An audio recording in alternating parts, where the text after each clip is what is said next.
Hello friends, how are you? I hope you all are very well. Friends, once again you are most welcome to our YouTube channel Article 32. Friends, today we will discuss a very important topic of Hindu Marriage Act 1955. It is Section 9 Restitution of Conjugal Rights. दाम्पत्य अधिकारों की पुनर्स्थापना एक बहुत ही important topic है। इसका एक सामाजिक उद्देश्य भी है, तो हम देखेंगे। तो हम देखते हैं इस सेक्शन। तो फ्रेंड्स, जैसा कि हम जानते हैं कि हिंदू रिलीजन में जो मैरिज है, मैरिज को एक पवित्र, विवाह को एक पवित्र बंधन माना गया है और ये माना जाता है कि ये जन्मों जन्मों का रिश्ता है, 7 जन्मों का ये रिश्ता है, जन्मों जन्मों का रिश्ता है। इस तरह का इसे एक पवित्र रिश्ता माना जाता है। तो फ्रेंड्स, इसीलिए इस रिश्ते को बचाने के ऊपर एम्फेसाइज्ड किया गया है कि इस रिश्ते को बचाया जाए। तो इसी रिश्ते को बचाने के उद्देश्य से सेक्शन 9 भी इसमें हिंदू मैरिज एक्ट 1955 में लेट डाउन किया गया है। तो फ्रेंड्स, इसका ये एक ऑब्जेक्ट है और इस ऑब्जेक्ट को हम और डिटेल में देखते हैं। A very important feature of the restitution of the conjugal rights to be emphasised is that it is a remedy. ये क्या है? एक रेमेडी है। Is aimed at preserving the marriage. इसका जो एम्ड है, इसका उद्देश्य क्या है? Preserving the marriage. जो मैरिज है, मैरिज का जो बंधन है पति पत्नी का, उसको बचाना है। पति पत्नी के मैरिज के बंधन को बचाना है। And as in case of the divorce और द जुडिशियल सेपरेशन, उनको रोकना है। And not at disturbing it as in case of divorce और जुडिशियल सेपरेशन। तो वो डिवोर्स की तरफ अग्रसर हो या फिर जुडिशियल सेपरेशन की ओर अग्रसर हो, उससे पहले ही अच्छा है कि उनके इस रिश्ते को बचा लिया जाए, उनको दोबारा एक साथ रहने का मौका दिया जाए। तो ये सेक्शन 9 का उद्देश्य है, क्योंकि हम जानते हैं कि law is an instrument of social change. तो सामाजिक उद्देश्य भी होता है लॉ के पीछे। जैसा कि बेंथम ने क्या बोला था, a public good ought to be the object of legislation. लोगों की भलाई, सोसाइटी की भलाई लेजिस्लेशन का उद्देश्य होना चाहिए। कानून का उद्देश्य वेलफेयर ऑफ द सोसाइटी होना चाहिए। तो इसका भी यही उद्देश्य है कि जो शादी का इतना अहम रिश्ता है, जैसा कि केवल हिंदू धर्म में ही नहीं, सभी धर्मों में जो मैरिज है उसको बहुत ही महत्वपूर्ण रिश्ता माना गया है। तो उसको बचाने का पूरा प्रयास होना चाहिए और सेक्शन 9 का भी यही ऑब्जेक्ट है।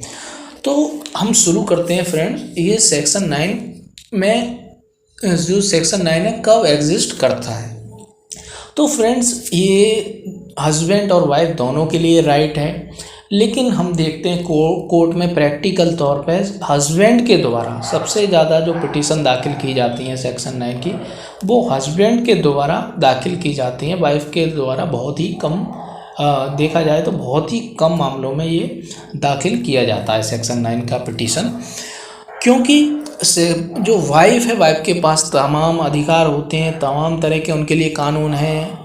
डोमेस्टिक वायलेंस एक्ट 2012 और 498A CRPC 125 CRPC, तमाम तरह के राइट्स हैं। 24 ऑफ हिंदू मैरिज एक्ट। तो उनके पास ये तमाम राइट्स हैं, वो इनका सहारा ले लेती हैं और वो तो इन कानूनों के माध्यम से अपने हस्बैंड को मजबूर कर सकती हैं कि वो उनके साथ रहें। उनके पास इतने सख्त अधिकार हैं, लेकिन पति बेचारे के पास बहुत ही लिमिटेड अधिकार हैं, जैसे कि सेक्शन 9 के अंतर्गत। तो वो पति हमेशा जब भी पति के पास मुसीबत आती है तो वो सेक्शन 9 का सहारा लेता है और ये बहुत ही इम्पोर्टेंट सेक्शन है। इसीलिए तो हम देखते हैं। तो हम यहाँ पर जो एग्जांपल देखेंगे वो हस्बैंड, एग्रीव्ड पार्टी हस्बैंड है, उसी का हम एग्जांपल देखेंगे। तो मान लीजिए यू आर अ हस्बैंड, आप एक पति हैं और आपकी पत्नी बिना किसी कारण के आपसे अलग रह रही है और आप काफ़ी कोशिश करते हैं कि उसे समझाएं कि वो आपके साथ रहे, और आप हर संभव प्रयास करते हैं, लेकिन आपका उसके कांटेक्ट नहीं हो पा रहा है, उसके जो माँ बाप हैं, जो पत्नी के माँ बाप हैं, वो भी नहीं सुन रहे हैं, तो आप कोर्ट की शरण में जा सकते हैं। You can move to court, family court में जा सकते हैं, और सेक्शन 9 के अंतर्गत ये पिटीशन दे सकते हैं। उसमें सारे आप जो भी सरकमस्टांसेस हैं, आपकी पत्नी का व्यवहार और जो भी सरकमस्टांसेस हैं, वो सब बता सकते हैं, और आप एंड में उसमें ये प्रार्थना कर सकते हैं कि मैं अपनी पत्नी के साथ रहना चाहता हूँ, मेरी पत्नी बिना किसी कारण के, विदाउट एनी रीज़नेबल एक्सक्यूज़ मुझसे अलग रह रही है, इसलिए ये रेस्टिट्यूशन ऑफ द कंजुअल राइट्स की जो डिक्री है, जो आदेश है, वो हमारे समर्थन में, वो मेरे समर्थन में किया जाए। ठीक है, तो वो ये न्यायालय से, अगर हम कहें सिंपल भाषा में, ये मांग करता है कि मुझे और मेरी पत्नी को एक साथ रहने का एक और मौका दिया जाए, मेरी पत्नी से ये कहा जाए कि वो मेरे साथ रहे। तो ये सेक्शन 9 बताता है। तो यहाँ पर इसका एक्सप्लेनेशन भी है। Where are question arises whether, section 9 का एक्सप्लेनेशन है, where are question arises whether there has been reasonable excuse for withdrawal from society, the husband of proving reasonable excuse shall be on the person who has withdraw from the society. तो यहाँ पर reasonable excuse, जो reasonable excuse है जिसके कारण या तो पत्नी अपने पति से अलग रह रही है, या पति अपने पति से अलग रह रहा है, जैसा कि हमने एग्जाम्पल में देखा कि हम पति की बात कर रहे हैं, पति एग्रीव्ड पार्टी है, तो यहाँ पर पत्नी के ऊपर ये रीजनेबल एक्सक्यूज होगा। The burden of proving reasonable excuse shall B upon person who has withdrawn from the society. जो पत्नी जो अपने पति से अलग रह रही है, पत्नी, उसके ऊपर ये बर्डन होगा कि वो ये प्रूव करे कि उसके पास ये रीज़नेबल एक्सक्यूज़ हैं, ये रीज़नेबल एक्सक्यूज़ हैं, अपना उसका पति उसे मारता है, उसके साथ गाली गलौज करता है, या कोई और अन्य एक्सक्यूज़ है, उसके अन्य किसी स्त्री के साथ संबंध है, इस तरह के कारण हैं, ये पत्नी को सिद्ध करना पड़ेगा। यदि पत्नी ये सिद्ध नहीं कर पाती और बोनाफाइड ये सिद्ध होता है कि पत्नी बिना किसी कारण के पति से अलग रह रही है, कोई रीजनेबल एक्सक्यूज़ नहीं है, तो ऐसी परिस्थिति में कोर्ट क्या करेगा, पति के पक्ष में रेस्टिट्यूशन ऑफ द कंजुअल राइट्स की डिक्री पति के पक्ष में पारित करेगा। इस डिक्री का मतलब है कि पत्नी से बोलेगा कि वो अपने पति के साथ रहे, दोनों एक साथ रहें, ये इस डिक्री का मतलब है। और जैसा कि हमने पहली परिस्थिति देखी थी, यहाँ पर पत्नी अपने पति से अलग रह रही थी और वो रीज़नेबल एक्सक्यूज़ बताती है और उसको प्रूव भी कर देती है कि उसका पति उसके साथ मारपीट करता है, ये उसका एक्सक्यूज़ है, या फिर उससे गाली गलौज करता है, बदतमीजी करता है, या फिर उसके किसी पर स्त्री के साथ संबंध है, इस कारण वो उससे अलग रह रही है। तो ये क्या है, ये सब रीज़नेबल एक्सक्यूज़ हैं। तो इसके आधार पर क्या होगा, यदि वो रीज़नेबल एक्सक्यूज़ को प्रूव कर देती है, तो ये conjugal rights, restitution of the conjugal rights की डिक्री को क्या कर दी, जो restitution of the conjugal rights की जो पिटीशन दाखिल की गई है पति की तरफ से, उसको कोर्ट डिसमिस कर देगा। तो ये सेक्शन 9 का जो सबसे मेन ऑब्जेक्ट और जो इसका यूज़ किया जाता है वो ये है। और भी जो प्रैक्टिकल तौर पर जो एडवोकेट इसका किस तरीके से यूज़ करते हैं वो हम देखते हैं। जैसे कि मेंटेनेंस, हम जानते हैं कि 125 और हिंदू मैरिज एक्ट के अंतर्गत मेंटेनेंस की व्यवस्था की गई है कि पत्नी को मेंटेनेंस दिया जाए। तो यहाँ पर यदि मेंटेनेंस की डिक्री पत्नी के पक्ष में है, तो यहाँ पर पति क्या करता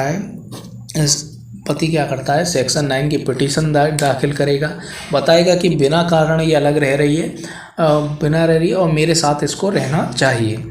तो यहाँ पर यदि पति के पक्ष में ये restitution of the conjugal rights की डिक्री पारित होती है, तो इसका इफेक्ट 125 के अंतर्गत जो पत्नी मेंटेनेंस ले रही है उस पर पड़ेगा और वो सेट असाइड हो सकता है, वो कैंसिल भी हो सकता है, या फिर वो अपील में कैंसिल हो सकता है। तो ये यहाँ पर जो मेंटेनेंस है, क्योंकि जब दोनों एक साथ रहने लग जाते हैं तो मेंटेनेंस का मेंटेनेंस की कोई ज़रूरत नहीं पड़ती है और मेंटेनेंस नहीं देता है पति। लेकिन फिर भी इस डिक्री के पारित होने के बावजूद भी पत्नी अपने पति से अलग रह रही है इस डिक्री के पारित होने के बाद भी, तो पति 125 के अंतर्गत जो मेंटेनेंस दिया गया है उसको चैलेंज कर सकता है, उसको कोर्ट में चैलेंज कर सकता है। तो ये इसका प्रैक्टिकल यूज़ है, ये इसका एक एक्सपेरिमेंट है जो कि एडवोकेटों के द्वारा किया जाता है। तो फ्रेंड्स, और इसमें जैसे कि 498 का एक मामला है, घरेलू हिंसा का मामला है, तो ऐसे मामलों में जो 498 का मामला है, तो यह दहेज का मामला है, डॉरी का मामला है, तो ऐसे मामलों में बेल अलाउ करने के लिए, बेल मिल जाए पति को, तो सेक्शन 9 की डिक्री बहुत ही ज़्यादा हेल्प करती है। क्योंकि यदि पति के पक्ष में ये डिक्री पारित होती है तो उसका मतलब ये है कि पति के द्वारा कोई ऐसा कार्य नहीं किया गया है कि पत्नी उससे अलग रहे, पति ने ऐसा कोई नहीं कार्य नहीं किया, और फैमिली कोर्ट भी ये चाहती कि दोनों एक साथ रहें। इस तरह की कोई परिस्थिति नहीं है कि पति के द्वारा इस तरह का कोई गलत व्यवहार किया गया हो। तो यहाँ पर सेक्शन 9 की पिटीशन के अंतर्गत यदि पति को डिक्री प्राप्त होती है तो उसे बहुत तरह के इसमें बेनिफिट मिल सकते हैं। तो ये था हमारा सेक्शन 9 फ्रेंड्स। इसका